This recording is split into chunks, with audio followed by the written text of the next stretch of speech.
In his own lifetime, Galileo was the center of violent controversy, but the scientific dust has long since settled, and today we can see even his famous clash with the Inquisition in something like its proper perspective. But in contrast, it is only in modern times that Galileo has become a problem child for historians of science. The old view of Galileo was delightfully uncomplicated.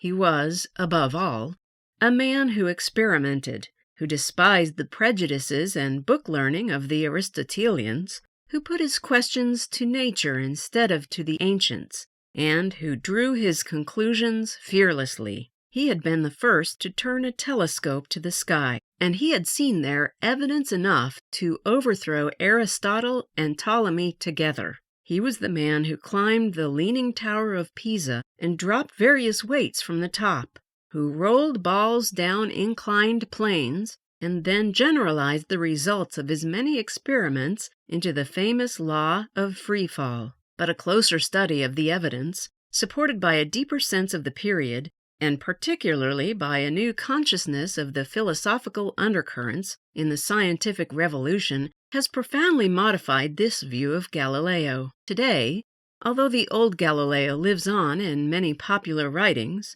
among historians of science, a new and more sophisticated picture has emerged. At the same time, our sympathy for Galileo's opponents has grown somewhat. His telescopic observations are justly immortal.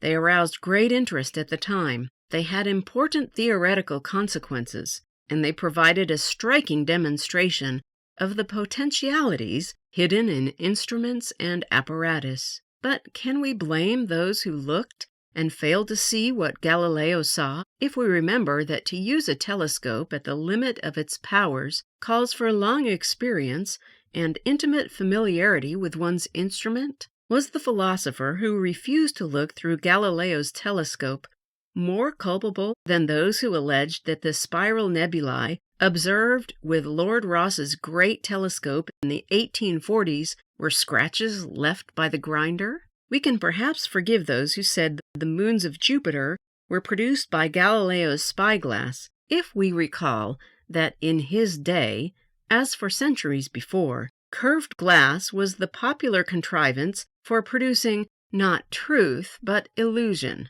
untruth. And if a single curved glass would distort nature, how much more would a pair of them?